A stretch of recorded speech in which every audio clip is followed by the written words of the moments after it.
Is that a machete in your pocket, sir, or are you just happy to see me? I'm just saying, why wouldn't you check the back seat?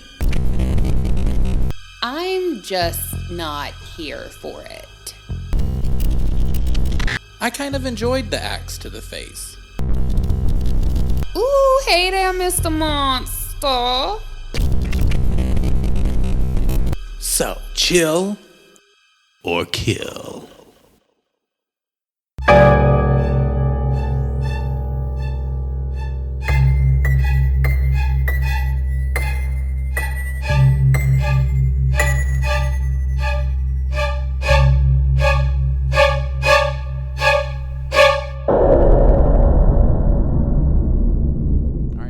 Because we already on. Oh, I'm going for it? I ain't even got got IMDb up, sus. You have not gotten your... Let me just get it on up. I gotta have my IMDb up for this recording because you know we about to get into some Netflix and kill. How you like that, Brandon, sis? Ooh, I love it. How you like that, Brandon? All right. Good Look, job, let me intro. tell you what. Netflix has never seen better times, honey. Listen. That is the truth. I'm we gonna are tell, all watching look, Netflix, yes. The last little man sitting in his home, alone by himself, that was debating getting Netflix, has hit the subscribe button, sis. We all quarantined. We ain't doing nothing but watching Netflix because we're Americans. The Italians are going out on their balconies and playing pianos and violins and singing together as a community. If you haven't seen it, Google it. It actually is pretty adorable. I cried. Yeah. But over here in America, we just fucking watching streaming services. Listen, over here in America, if you go out and try to play your fucking violin on your porch, your neighbor tells you to shut the fuck up. Absolutely. That's what happens here in America. So the only thing that we can do is sit back and watch our Netflix, our Hulu, our HBO Go. Our Shudder. Who still won't sponsor this motherfucking show. Hey, at Shudder. Wait, that doesn't work. I'd be tagging them all the time. Shudder. No, you can't. I don't think that it works like that in a podcast. That'd be awesome if you could, though. I'm tagging them all the time. I'm just steady trying to engage, and they are like, we don't fucking know you. They have their hand up at their eyes. I'm going to tell you what. Like, no, ma'am. They better not be like that, because I'm going to tell you what. I remember Shudder when it was nothing but just one page of like 10 movies. Yes. And that was it. Yes. And I still didn't subscribe then. We're subscribed. I know, but I didn't subscribe then, is what I'm saying. I still looked at it and was like, trash. Oh, so you're trying to tell them you didn't have time for them when they were an ugly duckling. Yeah. But now you want their sponsorship now that they're not. 1,000%. Typical But man. listen, I remember when they were like that. But why the fuck are we even talking about Shudder anyway? We're on Netflix. Like, this is not the correct brand. It's a tangent. This is not Shudder and Stutter. Look, girl, our brand is Tangents. And these people right now, they're quarantined. They ain't got nothing better to do than listen to us. That's why they're tuned in here today. Ain't that the motherfucking truth? You ain't got shit to do. I mean, I feel bad for some of our people that got kids, though, but like... Here's the thing. Unpopular opinion. I understand it is stressful. I understand it's a difficult time. But if you fucking hate your damn kid so much that you can't spend, like... a day. You got people out here complaining after fucking 12 hours of quarantine. Oh, yeah. And I'm like, baby, if you hate your kids so much that you can't spend like 12 hours with them, maybe you ought to spend the quarantine thinking about where you fucking went wrong as a parent. You know what I mean? Which is definitely why I don't have kids. Yes. Except for you, I feel bad for the folks who have special needs children who actually have a team of people to work with them and their kid and have a routine of like normalcy to help, autistic kids and all kinds of kids that have special needs. Like, that's who I feel bad for, because a lot of the centers, like I know the ARC, which is a big special needs facility out here where we work. Facility has closed. And all their extra programs and stuff. Facilities. So I feel bad for those people. So yeah, definitely. Shout out to all y'all doing your best. You doing the damn thing. Just trying to get by. And we're here to provide you with 30 to 45 minutes of mindless content so that you can maybe have a laugh. It's most definitely not entertainment. No. I mean, it could be entertaining. Don't limit us. Is it though? The sky's the limit. I don't think, are we listed as entertainment in Apple Podcasts? I think we're listed as comedy, which is a form of entertainment. We're listed as comedy. That's funny. Maybe we should change it to tragedy after this fucking intro. Anyway, yeah. What movie are we talking about? What I don't movie know. have So we listen, Netflixed? I had been trying to get this on the books to record and watch for a minute. And so I suggested this. We didn't go by our formula that we did, what was it, like a couple episodes ago where we did the like guess a random number and all that crap. No, I knew I wanted to watch this, and that was Train to Busan. I watched this like a couple of months ago and absolutely fell in love with it. And it's not like the typical movie that I would really like because it is a zombie film and I'm not about that zombie life. Just not into it. Yeah. I was very shocked when you were trying to get me to watch this and you were like, it's a zombie movie. And I was like, I mean, I didn't think you were into that, sis. I'm not typically. So if you are new to Netflix and Kill, how this works, this little setup that we've got going on here for you today is that we watch a Netflix horror film. And then we talk about it here, and we will go through sort of like a quick synopsis first. I actually also got you your spoiler alert. Did you? I got you your spoiler alert. Oh my God, yeah. Yeah, if you listened to our Netflix and Kill, you would have heard it last episode. But anyway. Oh shit, it's fine. Sometimes, look, I'm a businesswoman. I'm a busy girl. I'm just gonna shut you down there. I'm just gonna shut that down real quick. And then Oh, I'm excited. I can't wait to go listen to it now. Yeah. So we'll throw up a little spoiler warning, and then we'll get into some like spoiler discussion points. And then we'll rate if we chilled with this film, meaning we fucking loved it, or if we're gonna kill it, meaning we fucking hated it. Mm-hmm. So yes, we're gonna get into Train to Busan, which is a 2016 South Korean action horror film, and I am here to say, stop sleeping on these like Korean horror films, these Indian horror films. Yep. Like we've seen some really good ones and reviewed some like great films. So Well, that's just fuck like the anyone- director. Oh, go ahead and finish your point. just Go because I ahead, started sis. with a fuck. It's fine. Go ahead. It sounds like No, it's gonna be I'm good. just saying like, don't let. Thanks for that cough. Oh my God, by I got way. the corona. Oh my God, it was a dry cough. She's turning into a fucking zombie as we speak. Fuck. No, don't let like subtitles and things like that like steer you away from good horror because you're really fucking missing out on great films. The great works of art. the winner of Best Picture, which is not always, this is not the indicator of like the height of film, but the winner of Best Picture at the Oscars this year was actually also, it was a movie called Parasite, which is, if you haven't seen it, you should go see it. It's super fucking good. And the director of that movie actually said, don't let the 2-inch tall barrier of subtitles keep you from experiencing art. Which is so, like, absolutely. This film, the last film that we did with Game Over, absolutely. Yeah, definitely. So so this is something of a like an action horror film. Yeah. Which is also something that I don't typically like. Like, yes, we already have zombies, but we also have like very action oriented, right? And so the film premiered in the midnight screening section of the 2016 Cannes Film Festival on the 13th of May. We love a midnight screening. We do. Love a midnight show. 1,000%. And then on 7th, this is how you know I'm reading from Wikipedia because it says on 7th August. On August 7th, the film set a record as the first Korean film of 2016 to break the audience record of over 10 million theater goers. Wow. So, yes. That would So- not stand in the days of fucking coronavirus. No, it We're would in. not, You but- can't have that big of a crowd. But it's topical. It is. It is topical. It So is. essentially the film is set up that you have this father figure and his daughter who start out obviously that it's obvious that this dynamic is very strained. Her father is a very he's a businessman. He's a stockbroker. He's a businessman. Which is the worst kind. Is a stockbroker? He said hedge fund man, not hedge or a fund manager. Is that the same thing? Kind of. So it's sort of it's adjacently in my realm, but like if like what I do is like a mom and pop business. For those of you who don't know, I'm a financial planner.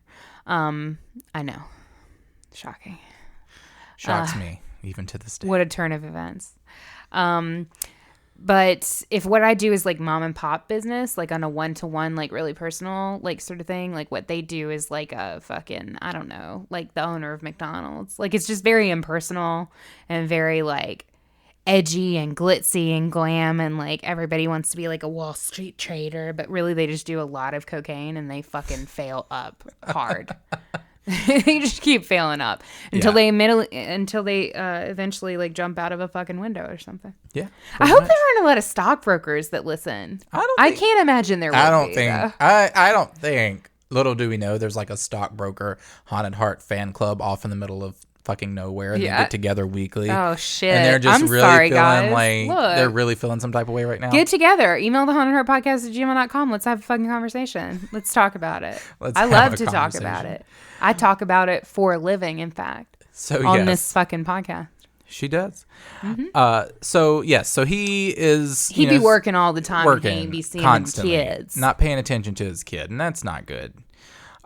So he is escorting his daughter on this train to Busan.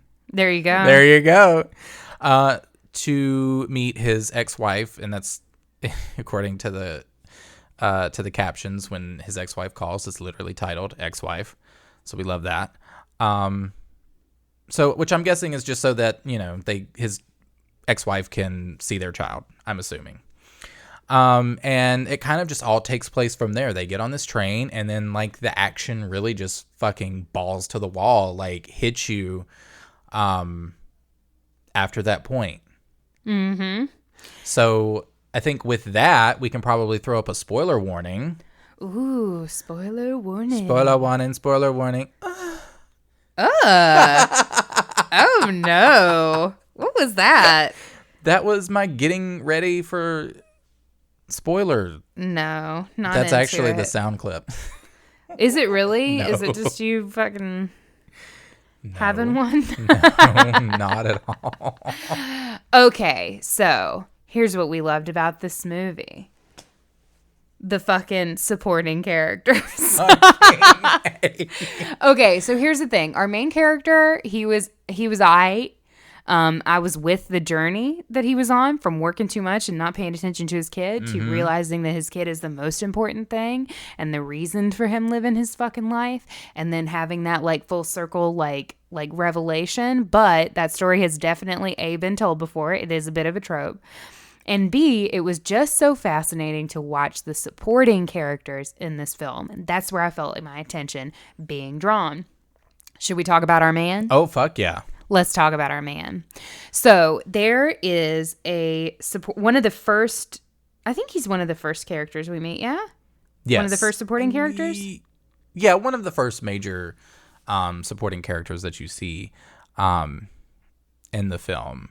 He's this like really big, not big, but he's just like a strong ass man. Yes. And so the first time we see him, he is wearing a he's wearing a blue blazer, right? Royal blue blazer. It may have been like velvet. And then he had like a thin but very long off-white ecru colored. We could say it was ecru. We could say it was eggshell scarf, a la like very David Bowie.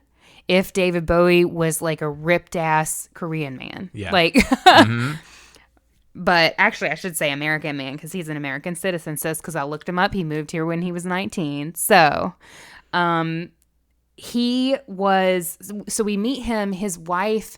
Essentially, what happens while we're on the train to Busan? We have one crazy person running, and she's not doing well. She's like a teenage girl. She's not doing well at all, and she runs and like gets on the train, and she has like she's bleeding from her leg. She's again not doing well. She pulls herself into the bathroom, and is trying to like patch up her leg or whatever. She ends up coming back out of the bathroom, and at that point she dies. She did. Comes back as a zombie.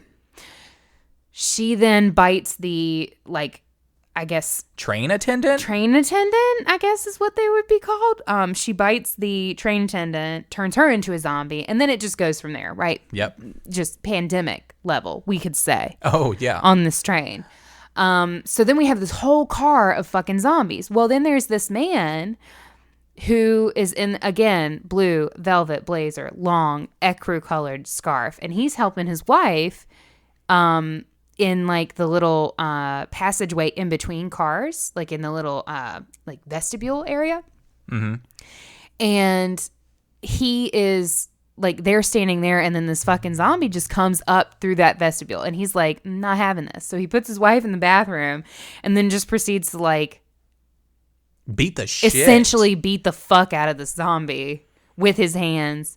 And then he eventually like pulls his wife into the next car, and he joins her in that car. And that is your introduction to that character. And let me tell you, it just gets better from there. Honestly. Because he's fucking amazing. He is great. He's a little cocky, but he's it's kind of an forgivable. asshole, but I'm into it. Yeah. There's one scene where we're coming down an escalator to what we think is a place of safety. And there's actually like the military's supposed to be there, but it turns out, guess what? Military's all fucking zombies, like the folks that they have there. So it's not going well. And he For sees anybody. it. He's the escalator. He and his wife are like going down the escalator, and this motherfucker sees this shit happen, picks his wife, his whole ass wife, Pregnant up, ass wife. his whole ass pregnant wife up. He just picks her up. She's standing in front of him. Just deposits her on the other side of the fucking escalator, which are stairs. And this bitch just starts running on up. And I'm like, you know what? And then he follows her and is running behind her. And I'm like, I need somebody to take care of me like that. Sometimes you just need a man to pick you up and put And you just on the other head side. you in another direction. Head you in another direction. You know what? In this life, I've had several do just that. And it was necessary. That's true. So here's the thing is that, yes, so they stop because they think that they're going to safety, which there's never any safety in zombie films. Like, don't believe it. Yes. I mean, has Walking Dead not taught us anything? Like, there's always like this safe haven, and rarely is it a safe haven. Right. Usually it's either fucking overcome with zombies or a cult. or a cult. Or a cult. And, you know, like neither are excellent choices, I would say, for a living I environment. guess if you have to choose between zombies and cult, like I would maybe, it depends on the cult, you know? Possibly. So Like Negan was rough, but like I feel like if he had just had some good loving, he might have been all right as a cult leader. What he needed was a strong female supporting character. well, not sure about that. But I will say the thing about this movie is that these zombies are fucking like on like level 10. Yeah, they're not fast zombies, like comical fast zombies, but they're not slow zombies or weak zombies. They're to me, they're more true to what I think an actual zombie would be like, because they have the strength of a human, they have the speed of a human, like the relative agility of a human. And I think that made them, because I've said frequently on this show that I don't like fast zombies because I don't find them scary. I think that like takes away some of their fear, like some of the fear that's associated with them. Because for me, zombies are a psychological sort of fear. It's not about, you know, what they're going to do to you. They're going to fucking eat you. But it's not about what they're going to do. It's about what they actually are, which is a body without a soul. Yeah, and it's what they without a represent. consciousness. Yeah, that used to be. It's a perversion of nature. And that's what's scary about zombies to me. And so I was worried when you said that these were fast zombies, that element was going to be missing for me. But they're not so fast that it's like impossible. Right. They're more realistic. And because of that, it kind of like, I kind of bought in a little bit to the premise of the film. So here's the thing. For me, they were like in between like Dawn of the Dead zombie and World War Z zombie. Yeah. Like World War Z zombies were just like on a whole other level that just sort of made it unrealistic. Like Yes. the Yeah. fact that they were, they would build walls and like all of this stuff. And like our zombies here had that element, but not to that magnitude. But it wasn't right? like planned. Yeah. There are definitely moments when one of them falls and then you have kind of like a dog pile that does kind of create a wave, but it's not. In World War Z, it was like that was a planned sort of element, which to me took away some of it just kind of broke the laws of the film, I think, that a zombie would know to do this kind of planning. Yeah. There are lots of differing opinions on that. If you have a differing opinion, that's totally fine. I'm cool with it. Zombies are very subjective things.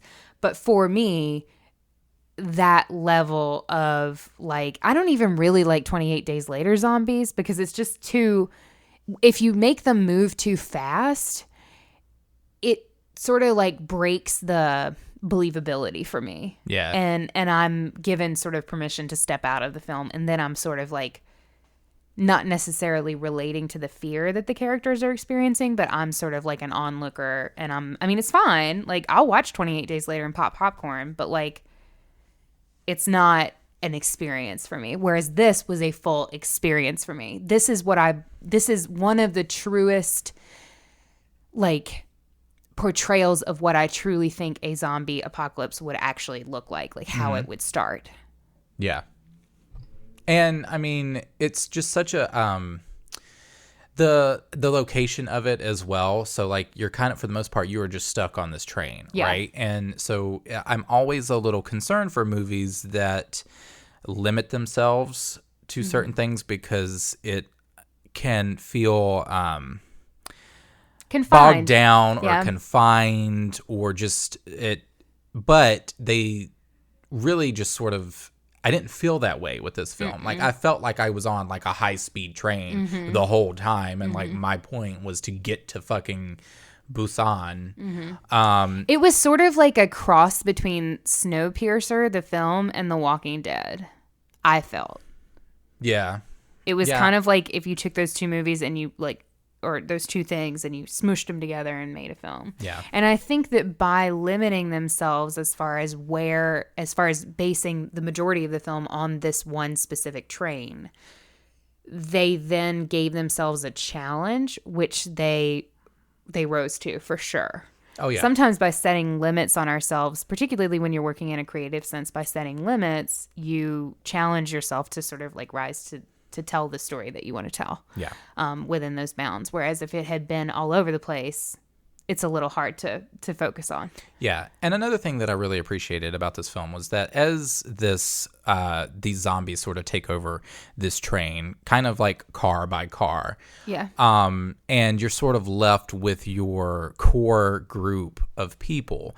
The film also really explored what I thought to be a commentary on like class, like Yeah. social class, when you Yeah. have, one core group of people and another group of people, and you get to a point to where one group doesn't want to let the other group into the car, and this other group is being like chased by the zombies, like they are pressed to get to safety, and then this other group of people is not letting them in. And it's at that moment that we've had some fucked up shit going on. Yeah.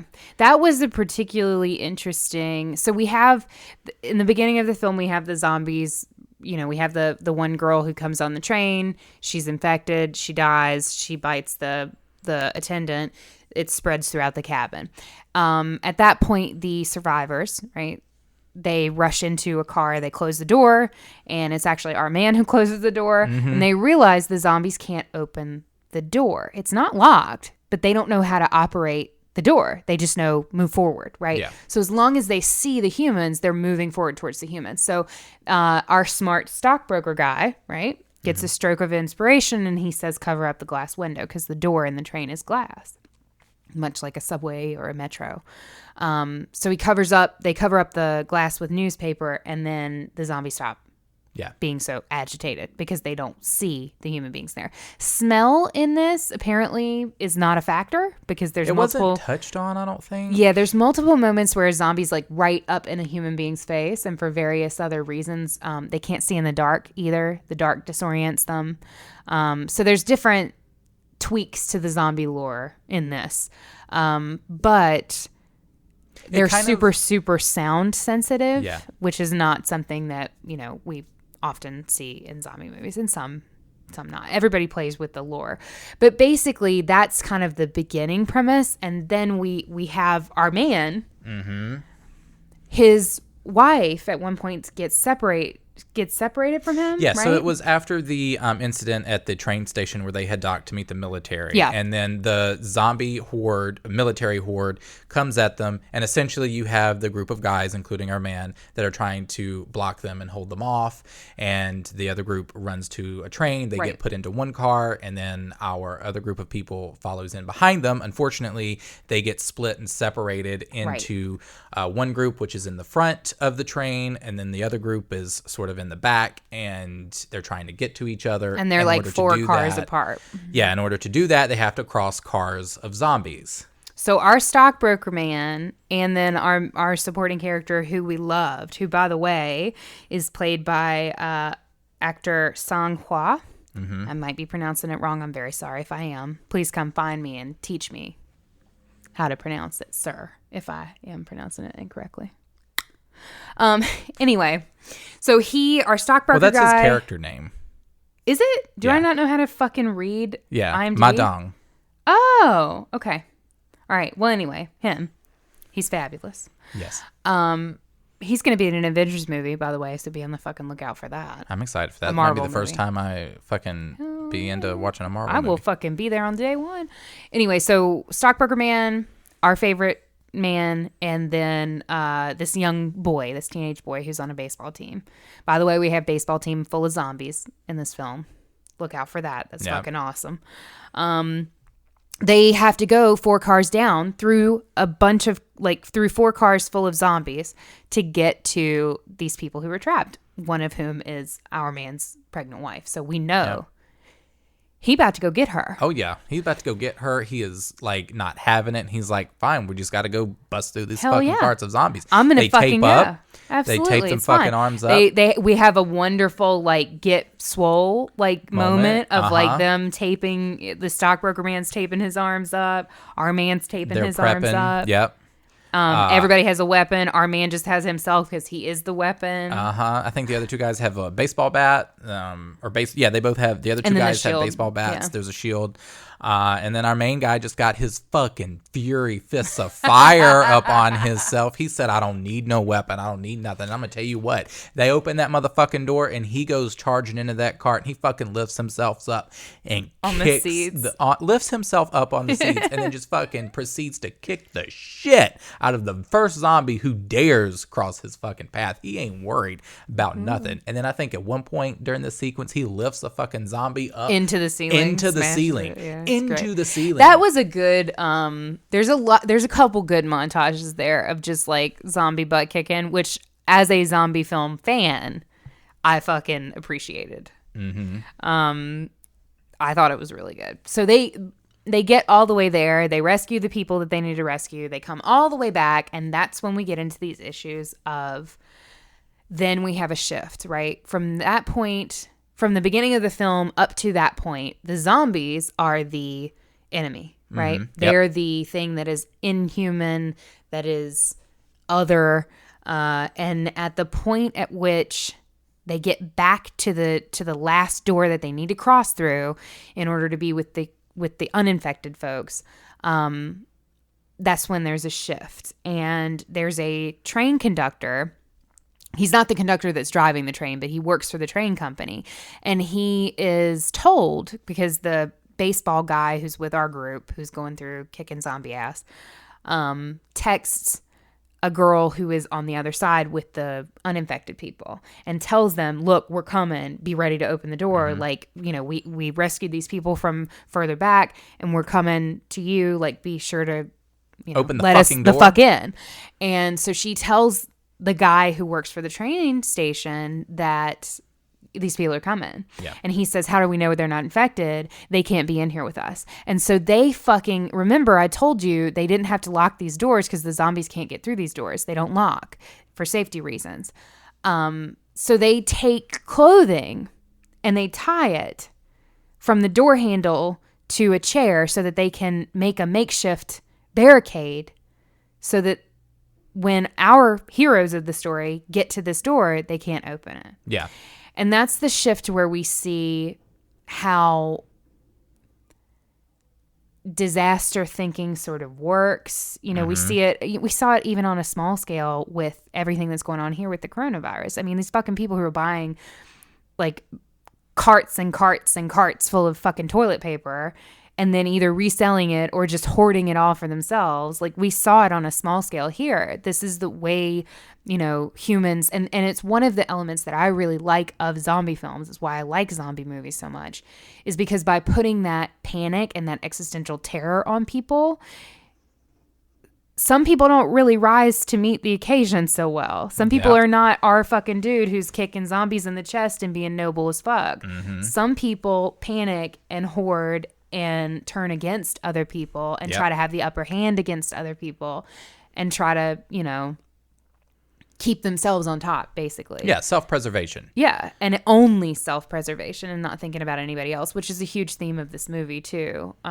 That's reiterated by our main character telling the child, like, only think, like, in the beginning, he tells the child, only think about yourself. Just take care of yourself. Yep. But, of course, you know, he's not able to accomplish everything that he does without the help of others. The help of someone else, yeah. And he sort of is played, like, his daughter is very opposite of his character. Yes. You know, throughout the whole time. She's very, like, giving, very, you know, just very sweet and very innocent. And, you know, like you said, it just comes to, you know, at this time where you are meeting, where these two groups of people are meeting, I think he kind of just really sort of understands and sees then that, like, you know, the error in his ways. I think that kind of is like a tipping point there, because I think just before then, you know, he realizes that, like, there's no way he would have been able to make it to his daughter without the help of these people. And then they get to this point, and I think they eventually just end up busting the fucking door down. Yeah. And making themselves in and letting themselves in. And then there's this huge standoff between the two groups where the main group tells them to, like, go into another cart, like go into the vestibule. Yeah. And, you know, because the worry is that they could potentially be infected, even though they're showing no symptoms. Yeah. So you also get into that sort of hive mindset. Keep in mind, though, that vestibule, what they're talking about is the space between cars. So our heroes were in this one car that had zombies in it.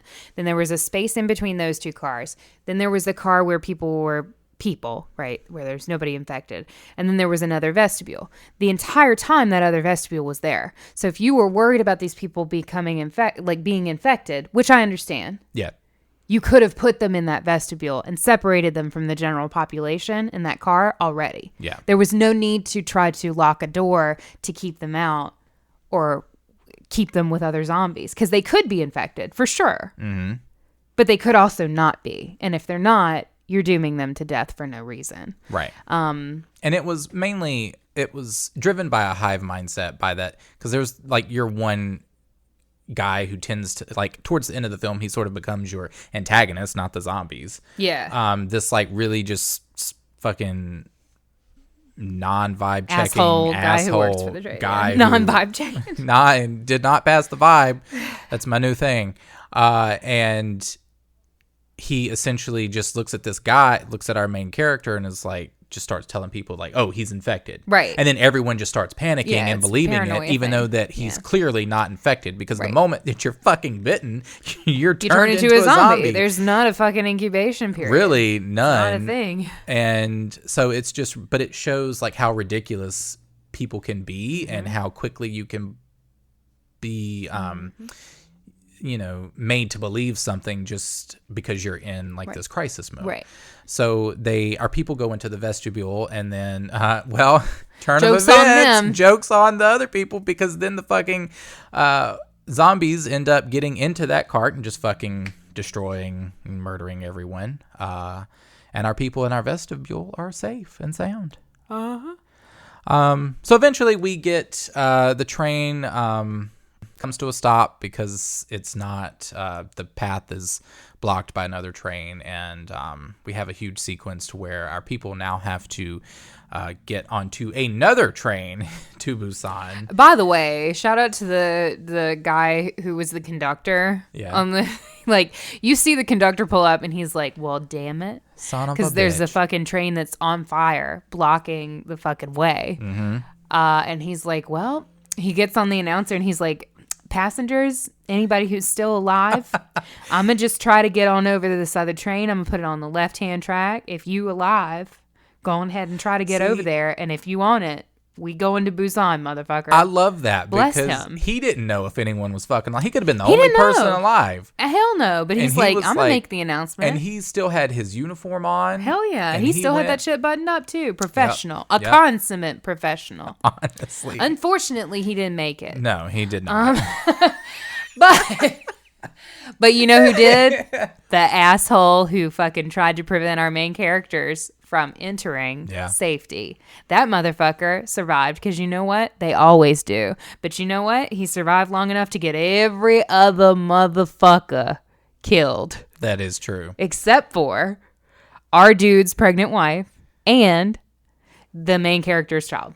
And there's this whole moment of, we're not going to like go into the particulars of the ending, but it was like he survived long enough to fuck everybody, basically. Pretty much, yeah. And then he died. Yeah.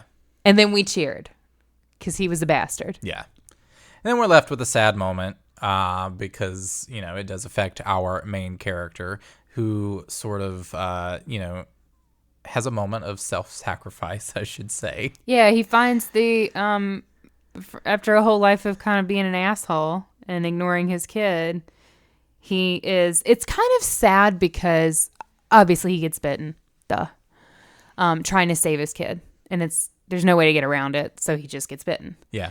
And to save the kid. And then he knows that he's going to be turning and the kid is crying because the kid's like 4 years old. So the kid's crying. We have a really sad moment. She doesn't want him to leave, but he knows that he's got to, basically, or he's going to kill them all.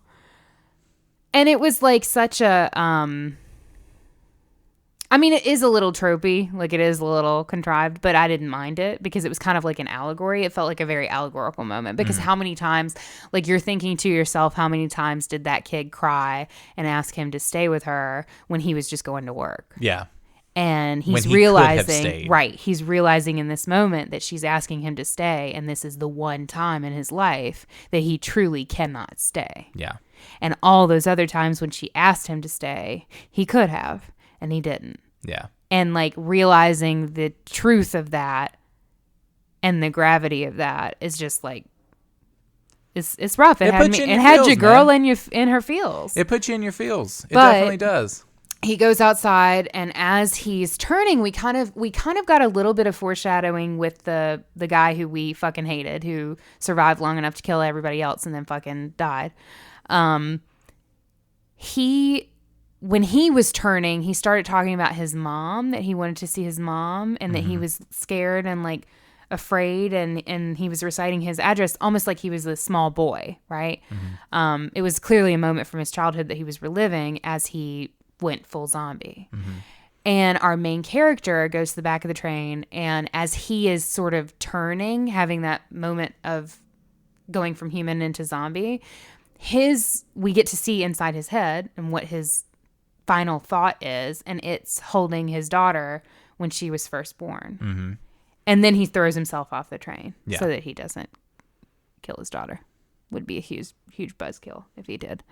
Plot twist. So it's kind of cool that like, and I wonder if it was like that for every single person who was turned, where the moment that they turned, right? Because it is kind of their death, right?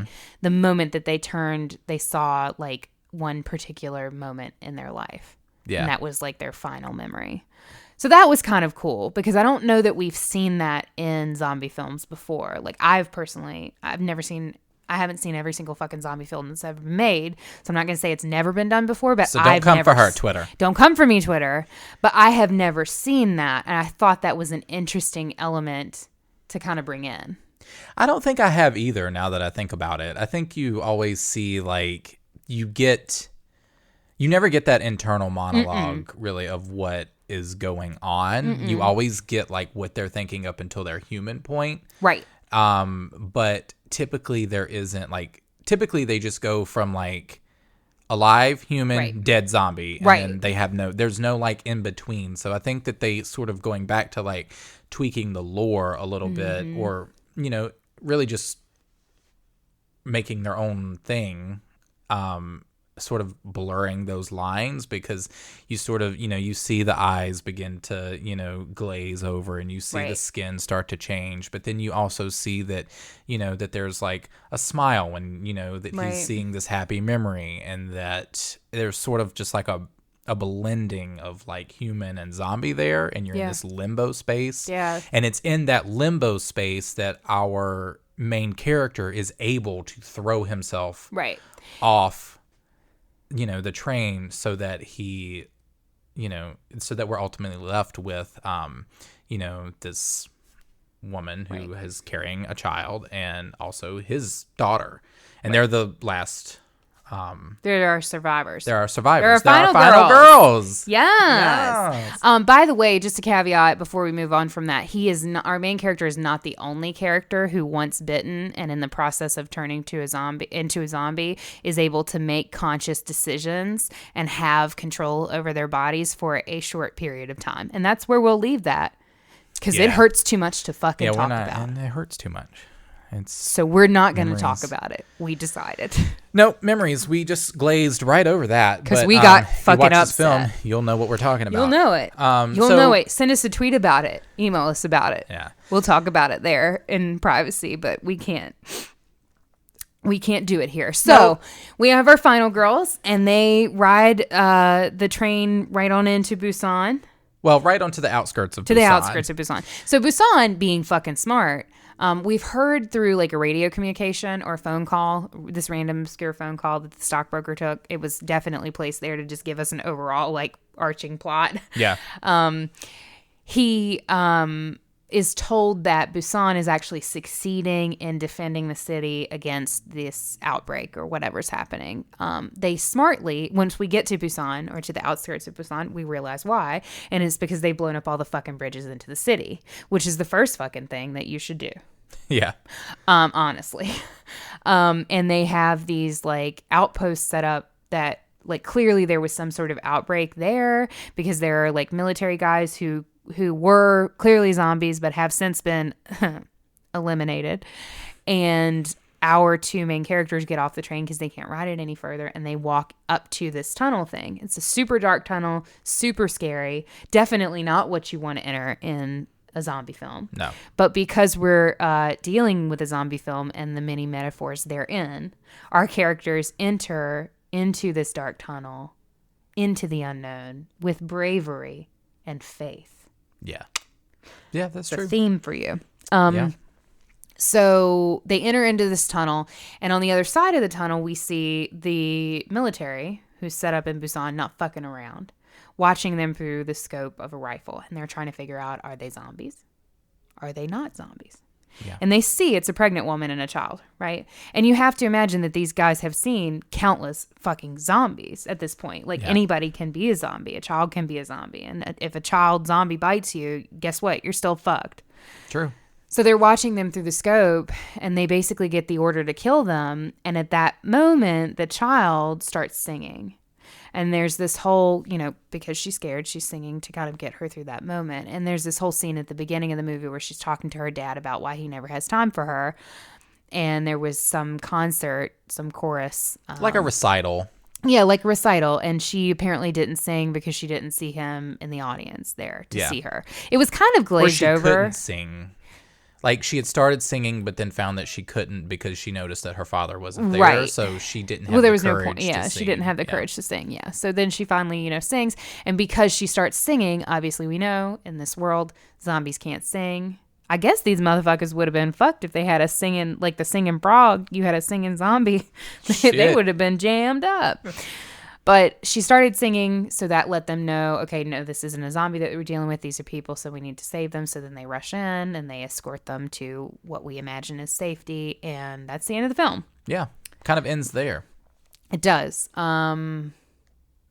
is kind of where I wanted it to end. It ended exactly where I wanted it to end. I didn't need to see safety. I didn't need to be reassured of safety. I thought it would have been a little heavy-handed had they went into like a whole emotional like safety scene at the end, because you were just coming off that really sort of high emotion moment on the train. Yeah. And I think that they ended it well because it just sort of bookmarked it and stopped it right there. And it's Right. like, this is where we're ending. And I think that had they went further, it would have just prolonged the film. And then I would have started feeling like, okay. Right. I'm done with this. I'm done. Yeah. Yeah. They knew their moments. I think they knew their message. And they knew their moments, the moments they wanted to hit real hard. And so they hit those and they kind of like were comfortable. They knew where their story was, I guess. And their story was not like the, prolonged safety scene, crying, hugging military people that they don't even fucking know. Like it was very succinct, and I appreciated that. Yeah, definitely. They were finished hurting us. Is basically what happened. Finished hurting us? Yeah, they knew when they were done fucking punching us in the face. Punching us right in them feels. I mean, honestly. So, Are we digging into our tomatoes? I think we're digging into our tomatoes right now. There's a little bucket of tomatoes here. It looks like we've got a 93% on the tomato meter. It's because it's fucking good, man. Fucking awesome. This is a good ass movie. Do you want to read a tomato and I'll read a splat? I don't see any splats, actually. Shit. It's because it's good. See, there you go. Oh, no, we've got one. You'll read it. Do you want to read a tomato? Yes. I got to get my tomatoes, though. They're fucking hiding them from me. Hang on. All right. Well, I'll go in. I'll go in. Okay, I have a tomato. Okay. I have a tomato. You go. Funny, scary, and with its heart in the right place. Funny? Yeah, there were moments of like, I'm worried about you, I don't Mike. know. That was from funny, Mike Senti. Funny? I'm trying to think if there was... I Maybe. feel like I there don't- were some moments. I mean, you have to remember, like, the second lady to turn is that train attendant. And we see her, like, 15 minutes after this, like, really, really gruesome scene where, like, 3 cars full of people turn into zombies. And we see her after that, like, they go back to her, and she's, like, stumbling through a car. She's still got a heel on, though, girl. That is true. Okay. Still looking good. Still looking good. Funny. That is kind true. of. In a horrible way. Well, I got a splat that I most definitely don't agree with. And that says, what Train to Busan truly needs and disappointingly lacks is heart. What? Where? Where is it lacking, boo? Bish, where? We are in the ventricle. What are I you don't- talking about, I heart? don't- Look, if anybody I don't- knows heart, It's it the would haunted be the heart. haunted heart. That is fucking Because true. heart, baby, is all we fucking have. Yeah, I mean, shit. Yeah. Fuck yeah. Talent, ability, technical expertise. Nah, heart. That's all we got. That's why we named the show that. That is true. That is very true. So, yes. So with this, I will say that there is a sequel that is supposedly in the works called Peninsula. Hell I yeah. most definitely will check it out. I will check it out, but let me tell you, I'm prepared to be disappointed. I think it's supposed to be a new cast, so I think it's going to be like, it's not going to be the same thing. Yeah. Set in the same world, but something different, which makes me want, like, I'm like, okay, I'll give it a shot, right? Yeah, I'll give it a shot. I'm going to be prepared to be hurt, though. It's just who I am. Because our main guy is not going to be in it. That's why. Our secondary character guy, who was Well, to but us our main guy. Our main guy. Oh yes. But that's fine because we're going to catch him in that Marvel movie where he's playing a big, strong man, apparently. So we'll look forward to that. That's right. So for me, I will Does say... he play that, or is he just that in real life? I need that man to come up in my life and make some changes. I mean, shit. We'll see. Hey, if you're listening, Email We're us at here. the Haunted Heart Podcast Email us, at girl. gmail.com, babe. Leave us a review. Anyway, I most definitely have to chill with this film. I had to make sure that Katie watched it because I was like, I just think you'd fucking love it. I don't think that I typically, like I said at the start of this, I don't like zombie films for the most part. So it took me by surprise, and I was just with it the whole ride.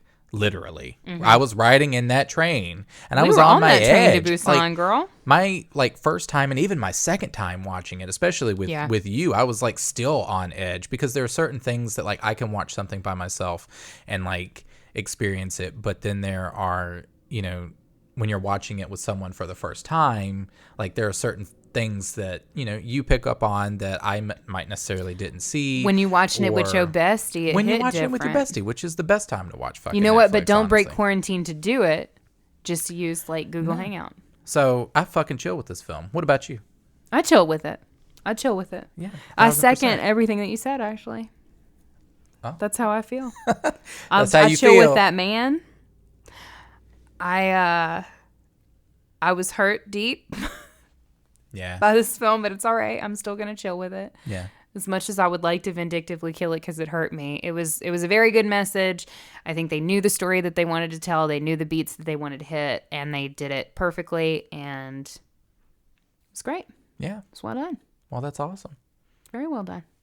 Who was the director? Oh, Should we? Yeah. so we usually- the director, so it was direct. I'm gonna butcher the name. Okay. Yeon Sang-ho. I think that's Yeon Sang-ho. Yeah, Yeon Sang-ho. What other movies has that person made?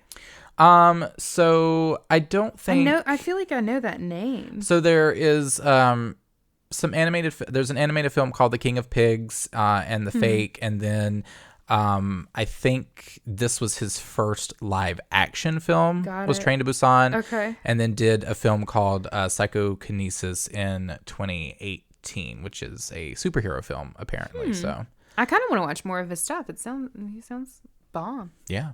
Okay. Korea got some good movies. We're into it. So South Korea be killing the horror game. I've heard of a lot of really, really, really good stuff from them. yeah. Lately. So Gotta watch more. open up your minds, people. Let's get into more. We want more Indian horror. This is what we're doing in 2020. I mean, we're already in a fucking pandemic, so we're just gonna fucking watch anything and everything that we already fucking can. So open up your horizons. Why not? Right? For as long as we can. For as long as we can. So Look, go our watch borders might be closed due to a global pandemic, That's what I'm saying. but our minds are open. That's what I'm saying. You can't fucking travel to South Korea right now. Watch a fucking South Korean horror film. Yeah. That's all I have to say on that. Absolutely. So, all right. Well, I guess it's time for your spiel, ain't it? That's it. Oh, should I talk about the socials? Yeah. You got to talk about the socials. We can't miss I'll talk that. about How the else would socials. people find us? Yeah. Find us, stalk us, haunt us. Spook us, Please do. please. Find us on Instagram. We're at The Haunted Heart Podcast. Find us on Twitter. We are at The Haunted Heart. On Facebook, you can search The Haunted Heart Podcast. If you will, give our page a like and give us a recommendation. Why not? Treat it like a podcast review. It helps us with the algorithms and whatnot in Facebook. You can also join our closed Facebook group, which is a great place for discussion. There's a lot of cool fucking people in there, people who are way cooler than us. The group is private, so nobody on your friends list will be able to see everything that you're posting in there, unless they're also in the group, at which point y'all should probably talk more because clearly you got a lot in common. Who knows? Maybe hit them up. Maybe take them to coffee. Maybe take them to a zombie film. After the pandemic. After that, yes. For now, maybe a Google Hangouts. It's Google fine. Hangouts. Yep. Oh, a Netflix party. They're doing that now. I heard Go about for that. it. So Netflix have a ought to pay Netflix us. party. I'm just saying, Netflix. We over here shelling your shit, man. Anyway. So check out our Facebook group. You don't have to worry about any fucking quarantine there, sis, because it's all online. We're socially distancing in the group every day. We've been about that life. We've been on that life. We've been telling y'all. It's the new way to socialize. Anywho, you can also check us out on patreon.com/thehauntedheart. If you like what we do, if you want to leave a little coin on the dresser for us for doing it, we very much appreciate it. Every dime from the Patreon goes back into the show. I can tell you the truth on that because I'm doing our fucking taxes right now. I'm telling you, it's all going back in the show and more. But yeah, we really appreciate our Patreon supporters, and you can get access to all kinds of bonus content. You can get early access to episodes. You can get full-length episodes that are released only to Patreon. You can get access to our Patreon-only Discord, which is very exciting. So definitely check us out there. Patreon.com/thehauntedheart. /thehauntedheart. /thehauntedheart. Slash it. Unless you want Slash Instagram. Instagram. Unless you want Instagram, and then you got to add that podcast behind that haunted heart. Ma'am. Yeah. Okay. All right, guys. Well, that's it. So, you know what you got to do. All right, guys. Well, that's it. That's it. I mean, honestly, that's it. I don't know what else to say. Awkward ass ending. I mean, okay. Listen, well, all right. So this we're is done. the equivalent of us like just scooting towards the door as we're trying to leave, and Aunt Kathy's trying to give us our 15th hug, and we are like, we have got to go drink wine in the car. We're done talking. So that's it. No. All right, you know what you got to do. Until next time, you better sit down on that couch with Aunt Kathy. Sit down on the train. Watch some of that good Netflix horror and stay spooky.